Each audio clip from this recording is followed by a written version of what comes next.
Hello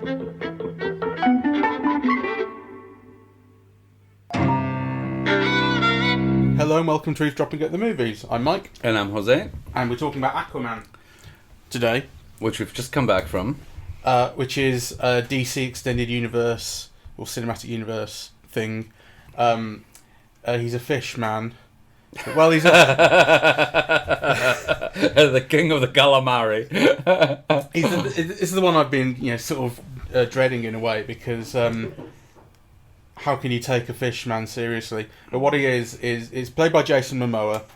His dad is human, and his mum is Nicole Kidman, Queen of Atlantis.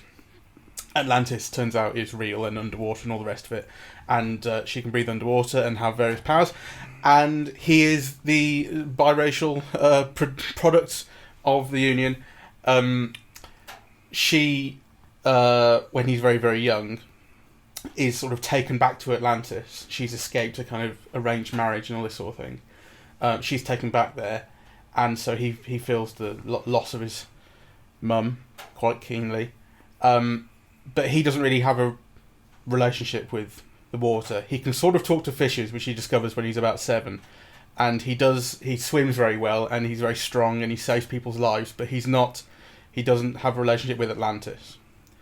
And then things come back to this girl, Amber Heard, shows up, who turns out is the daughter of another king, sort of somewhere else within the kingdoms. Is there 7 kingdoms? There's a bunch of kingdoms. And she says, your half-brother, who runs Atlantis, wants to take over the land world because of reasons, and you, as the true king, have to come and rescue everything, blah, blah, blah.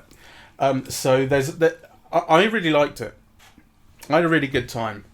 It's not an amazing movie, but I think it's really free.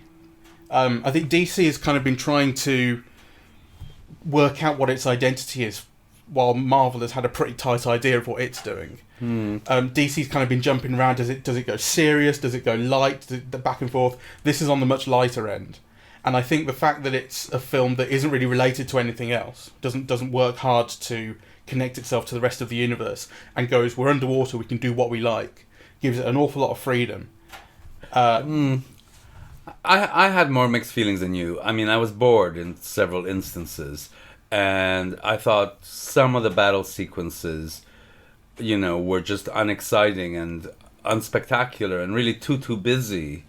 I thought it was a hodgepodge of every big hit of the last 30 years, and we talked through some of them. While we were in the movie, there weren't many people in cinema, so we were kind of chatting amongst ourselves a little bit, and we were pointing out things that we saw, echoes of other films that we saw, particularly Marvel films. Yes. So there are echoes of Black Panther in the kind of sort of hidden kingdom and the kind of kingliness, and the thing of, it kind of inverts Black Panther in that in Black Panther it was the bad guy was the one coming in trying to usurp his half-brother's throne, or his cousin's throne in that. And in this one, the half-brother comes back to usurp the throne, but he's the good guy. But there's a similar thing going on. And there's an awful lot of Thor going on in it's enormously colourful, and there are these kind of grand sort of architectural designs to things. Yeah, it's Asgardian. Yeah, exactly. Atlantis is quite Asgardian. Absolutely. But it kind of, I mean, it'd be harsh to say kind of it's using those as kind of inspiration or copying them. It's definitely not, but it's in that same kind of mold. It has that kind of sort of godly story. It's like gods amongst us type of thing. Yes, there were lots of references to Jurassic Park.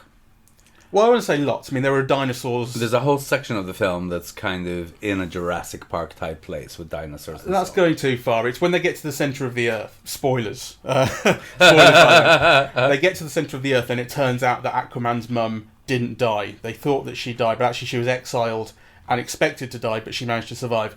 And in the centre of the Earth, there's this kind of minor paradise where she's managed to live, and there are dinosaurs in there. Yes.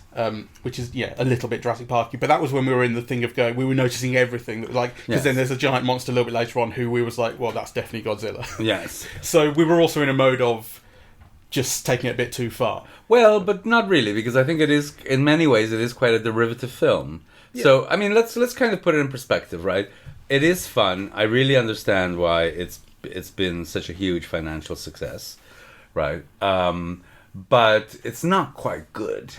No, I mean, I would kind of agree with you, but I mean, you're right to say it's very derivative. I mean, I was thinking, like, there are lots of shots that I think are great. There are lots of shots which I think are really nicely composed and really beautiful to look at, but there isn't an original one amongst them. It's just like there are lots. Like the one that really comes to mind for me is when Aquaman and the girl Amber Heard are diving beneath, Yes. diving to the trench, and all of the monsters are following. We're thinking of the same shot, right? And my view of that is it looks exactly like a great comic book panel. Like I've seen that before. I've seen it. I think I've seen it before in a film. I can't like Hercules or something. The whole thing of like diving below and everything's chasing you. I can't think what it is, but I've definitely seen it before. But the other part of it is it was really well great. done. Yeah.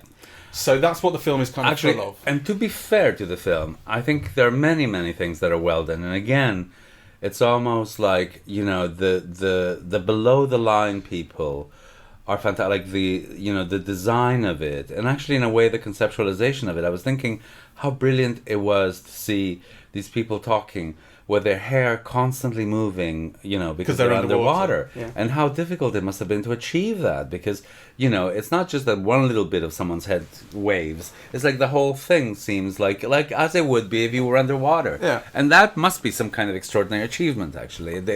It feels so anyway. It feels kind of spectacular to see. There are many things that I think connect what I like least about American culture, right? The whole militarization of it. You can't just have a villain. There's always like armies and, you know, so much destruction all over the place, right? And I hated that. There was some of the humor that I thought, I might be putting words in your mouth, but that I thought that you liked. That I always associate with heavy metal dumbness. And the film is full of it. Like, you know, to be kind of a regular guy, you've got to engage with that kind of conceptualization of the world, which I kind of resent, really. In the film, all of Jason Momoa's character is conceptualized as kind of, you know, as a half wrestler, half heavy metal, half barfly character. And that could just be personal. I don't like that.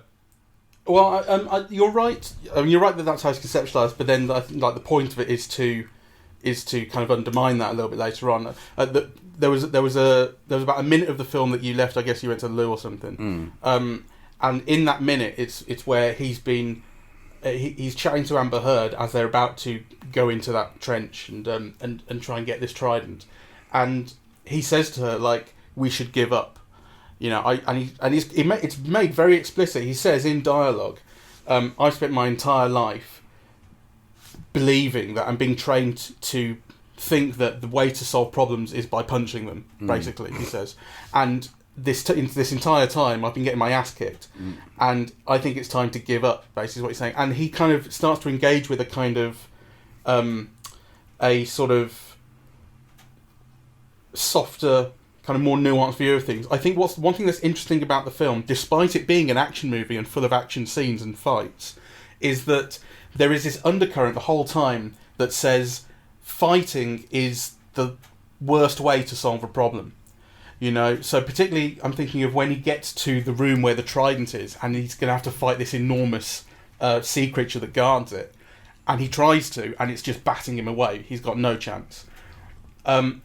Like, you kind of think it's built up to be, this is going to be a huge fight scene, and it stops almost immediately, and it becomes about talking, and it becomes about actually his identity and who he is and what he believes, and that's how he earns the trident. Yes. You know, so there's, and then right at the end when he has the kind of climactic battle with his brother for the throne, basically, and he beats him. His brother wants him to kill him. He says, you know, this is the way it's supposed to be. You're supposed to kill me. And he refuses to again. And he says, and not only does he refuse to, which is, you know, you've seen that before, he takes the more kind of pacifist route, but also when his brother gets dragged off to jail, he says to him, when you're ready, we'll talk. You know, so there is this undercurrent beneath everything that says talking things out and talking things out is a better way of resolving things. You know? Well, there is that. I think also the thing that you expect out of all the Aquaman books, comic books, is the environmental stance that people are polluting the oceans, and you know that there are creatures in the sea who also have a right to live, right? That's kind of always been the premise of Aquaman, and also the Submariner. And you know, kind of when you began by saying, oh, like these fishmen, like, you know, some of the most interesting stories in all of the comic book, you know, Marvel and DC universes, particularly the Marvel universe. I mean, the Submariner stories are like some of the great ones, really. I've never heard of the Submariner. Well, you know, it's like the Marvel equivalent of Aquaman. Though, you know, he's got little wings on his feet like Mercury, and he can also fly. And they're absolutely great. Yeah. You know, so you know, just to express my reservation about that comment. But the other thing that I found really interesting is the film has a whole stance on race, right? So as you pointed out, it's very important, you know, that Aquaman is half from the sea and half from land. Though interestingly, he's kind of, you know, Jason Momoa's look is neither like the father nor like Nicole Kidman, right? So it's kind of, you know, that's an interesting, it's interesting to have given him those parents, really. It's also interesting, and in a very positive way, I think, to have made the villains black. Yeah. It usually would have been kind of more highly racially charged. Well, some of the villains, they're like mercenaries who work with... Yeah, okay. Work with the So I suppose what starts off as the main villain and what ends off as a villain to return in the sequel, right? So, you know, he's made black. The main villain, the Ocean Master, who is Aquaman's half-brother, is drawn as an Aryan, basically, right? So I thought that's very interesting because, you know, the Aquaman of the comic books was a blonde, right? So it had so to make him into Jason Momoa is to make a statement, right? And I thought that was very interesting that the film is definitely living and reveling in and supporting a multiracial world, right? It makes very explicit comment on that immediately. This is something that I brought up before on the podcast. I can't remember when, but in Trevor Noah's book, Born a Crime, Trevor Noah is a South African who was born to a white father and a black mother, and he grew up during apartheid. And he talks about the problem that racists have with biracial kids, race mixing, is that it proves that races can mix. Yes. You know, it's kind of like the literal opposite of what they believe in. And there's a line of dialogue reminiscent of that right at the start in Aquaman, where he's talking about his parentage in voiceover, and he says, "My existence proves that our worlds can coexist." Yes, that's right, something like that. And then right at the end of the film, you get to the point where the Patrick Wilson, the brother character, his point of view of, you know, there's land and sea and they don't coexist, is being demolished, and he's going to have to learn to accept it. You know, the mother comes back and says, "You've been given all these stupid ideas. You need to." They basically say, like, you're wrong-headed and you need to be re-educated. It's not, like I say, he doesn't get killed. He's put in a place where hopefully he will learn that the way he saw the world isn't the right way. Yeah, I want to bring up. I mean, the whole thing is clearly based on the on the legend of King Arthur, and in fact, Aquaman's real name is King Arthur, right? And you know, like King Arthur, he's raised away from his home. He comes to know his heritage very slowly. He's got to have a quest to find the sword, in this case a trident, and only the real king can get the trident. So, you know, kind of structurally, like the film follows very closely the King Arthur legend. So in a way, it is kind of a film for geeks of all kinds. Like if you're interested in kind of, these elements on what the film is drawing on for its narrative, it's very rich that way. Yeah, it gives you a lot to think about. Yeah. Yeah. I just wanted to bring that up. More than Robin Hood did. Yes. I think what I really liked about the film is there's I talked about the tone of freedom that it has, and I think it has a similar feeling to Marvel films like Ant-Man or Black Panther, in that those films are not deeply connected to the kind of ongoing mythology that they're trying to build. Ant-Man and Black Panther in particular were kind of very peripheral, and they were allowed to build their own worlds. And there was a feeling of freedom in both of them. And I think this has the same... Compare it to something like Thor, which, although it has some real similarities to Aquaman, is also quite rigid in its kind of... in its story, those films, because Thor, the character, and Loki are kind of so deeply connected to the very centre of what the Marvel films are talking about. They're less peripheral, right? And this film has a feeling of that as well. Like, so, Batman's doesn't show up, Superman doesn't show up, no one shows up. It's purely Aquaman. It's a completely standalone thing. Yes. And they are allowed to kind of express real freedom in what they want to do, and I think that's great.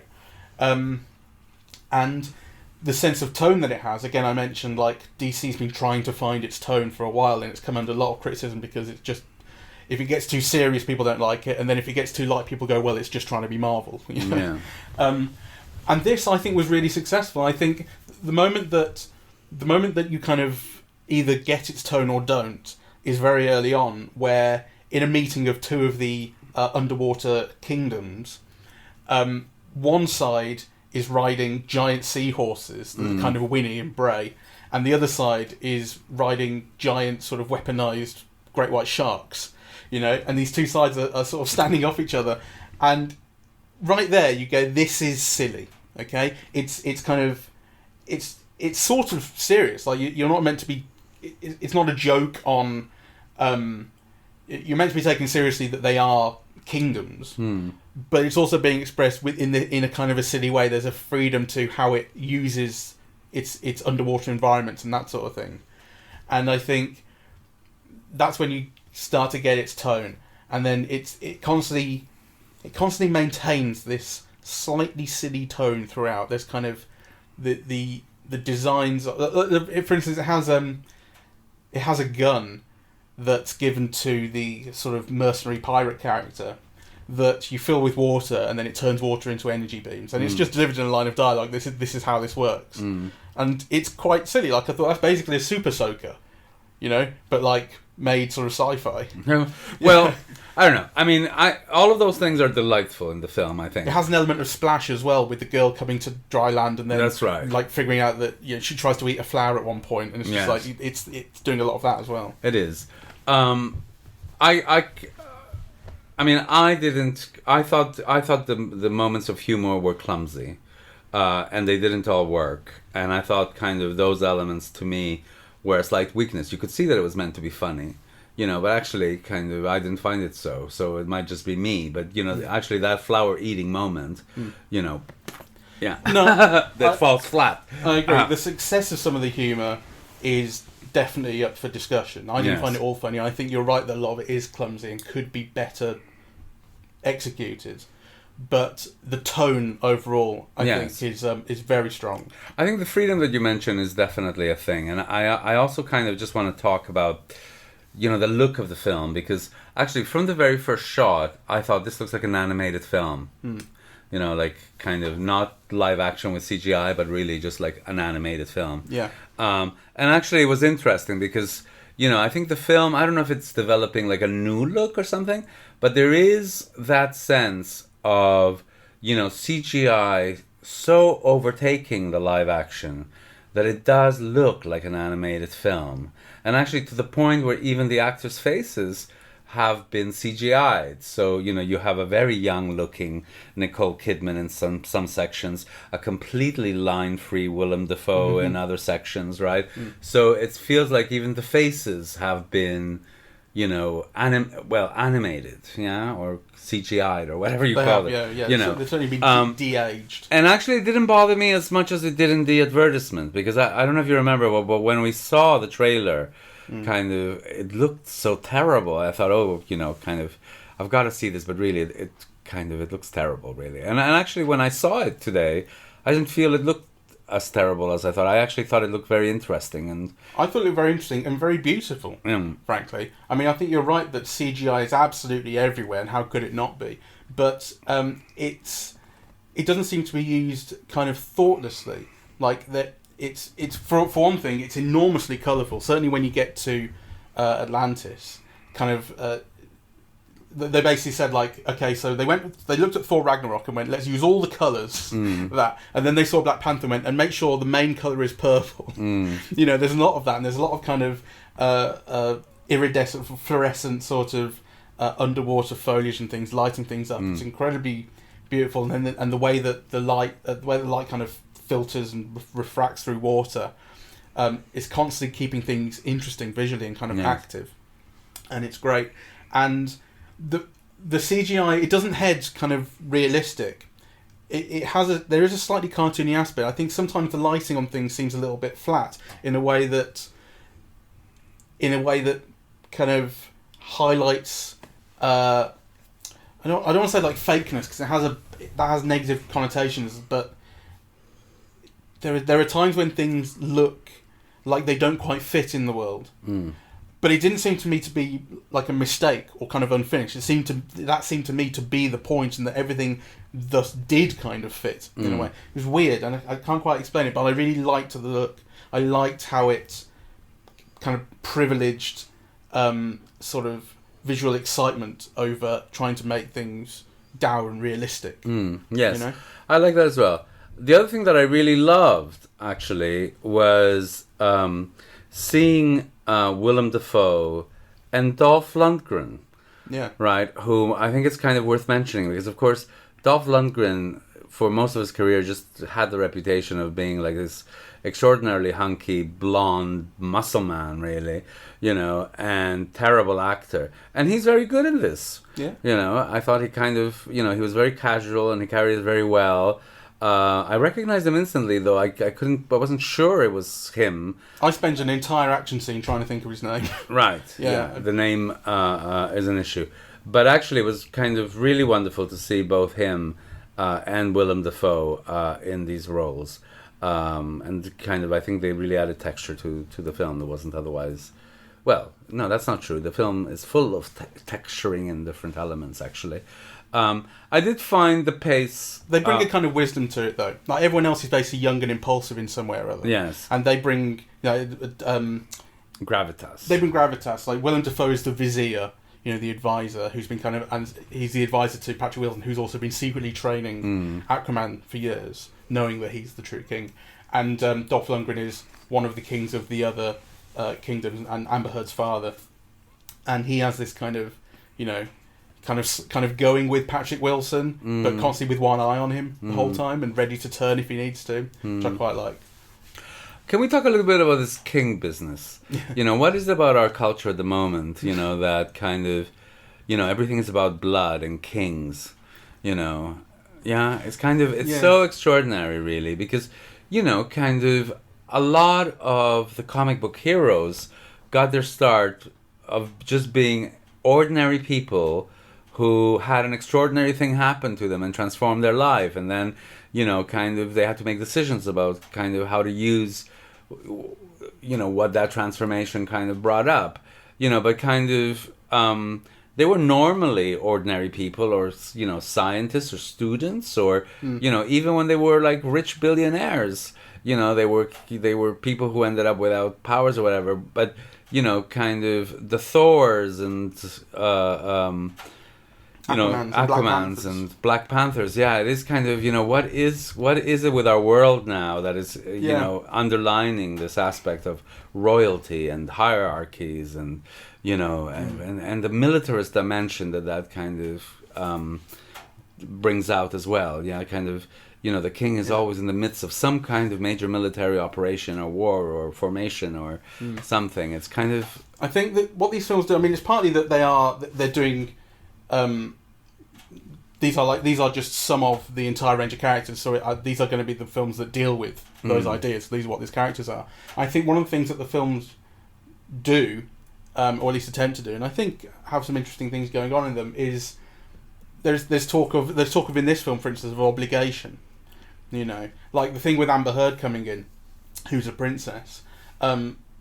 You think basically from the start, well, it's a love interest thing, and it's kind of not for a long time. It only develops later on.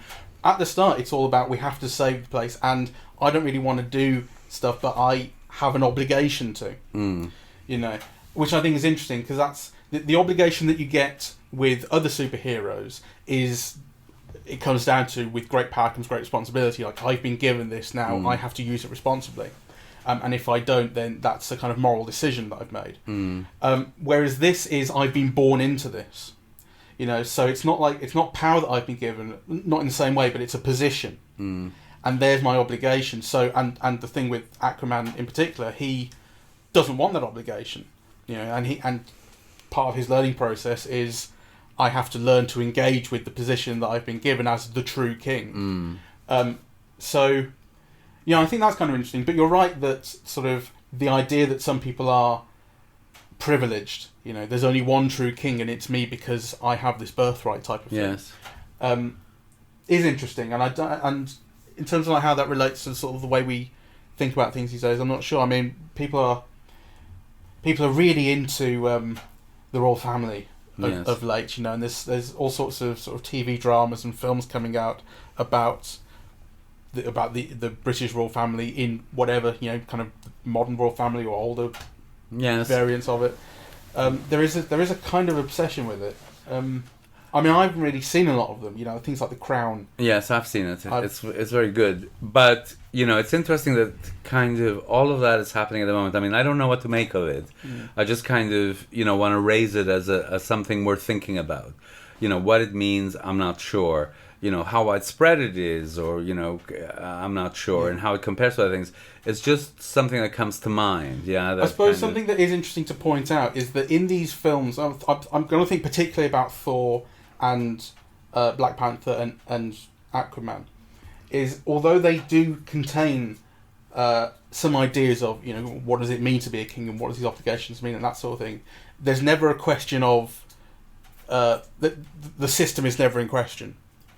Yes. You know, there is going to be a king, and so you may as well do it properly, sort of thing. Yes, but I mean, I think that's also interesting that, you know, the system isn't in question. There is always going to be a king, you know, and the king is going to be the one with the true blood, which is kind of very disconcerting as an idea, right? You know. Yeah, no, exactly. So, but anyway, I don't want to make more of it than just to raise it. I'm not sure kind of what it means. And I do want to raise two other things. I thought the fight sequences were very unexciting. You know, the whole scene in Sicily where they go from rooftop to rooftop to rooftop. You can see how the idea of making it exciting, you know, what it is, but actually it didn't deliver. I don't know if it was the timing. I also didn't... I think the music is partly to blame. Yes. I think the music in that scene, that sequence in particular, felt just boring, to be honest. I mean, you're right, the idea is there. There's one shot in particular, like a real show-off shot, which starts off with one of the baddies busting through walls, and the camera follows him, and then the camera moves outside, and it's all in one shot. It moves outside, and then it tracks forward to Amber Heard running across rooftops, and then it follows her for a bit, and then it pulls back a great distance to show, on another sort of side of the city almost, Aquaman fighting his enemy.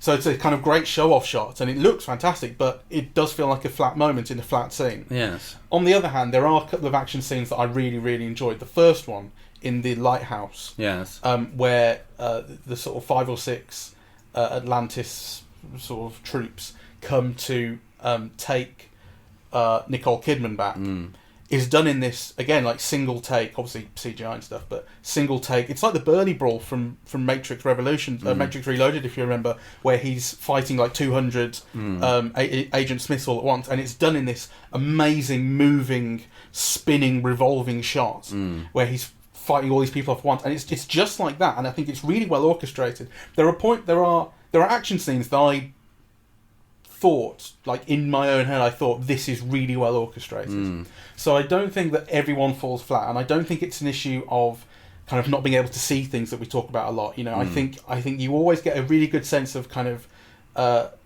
kind of geography and where people are and what the stakes are and all that sort of thing. You're right that I agree with you that there are fights which just feel flat somehow, but there's like an X factor that's missing in a few. But there are others that I think are really good. Okay. And I was surprised actually because I wasn't aware of James Wan as I don't think he's done action before. I mean, he's done horror.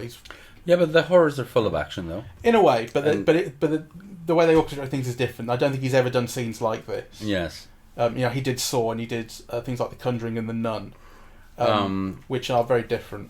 Okay, well I thought he'd done The Fast and the Furious or something. Oh yeah, I haven't seen. Yeah. But his direction was a very pleasant surprise. It was very different to what I expected from him. Okay.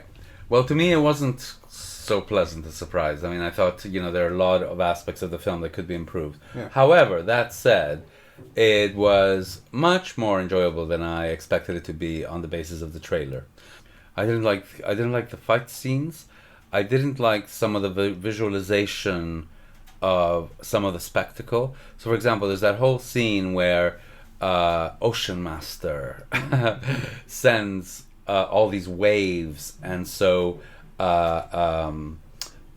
huge ocean liners and boats land on the earth and destroys them all. And I just kind of thought, some more spectacular image or some more striking or memorable images.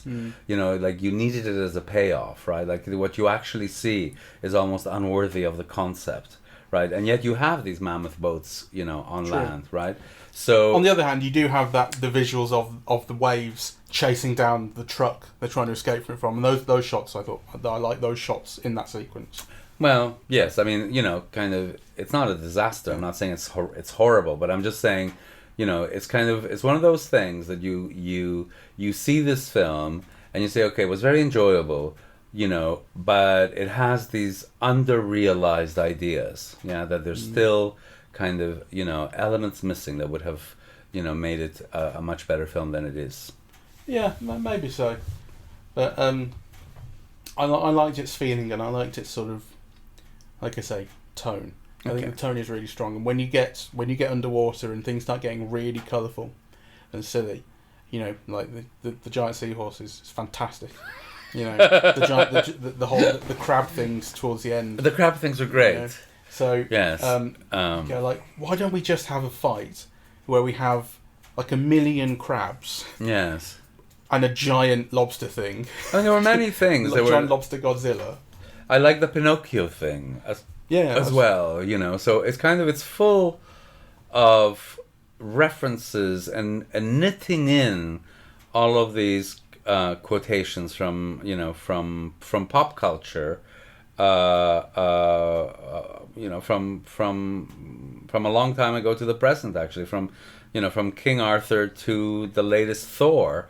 I think kind of a lot of the tone is a kind of an imitation of the Waititi Thor. Taika Waititi Thor. Yeah, to some extent. So I think that would sum it up for me. It's very derivative, but also fun and enjoyable.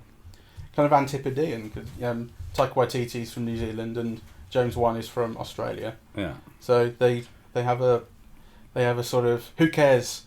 Let's have fun and throw a few shrimp on the barbie sort of attitude.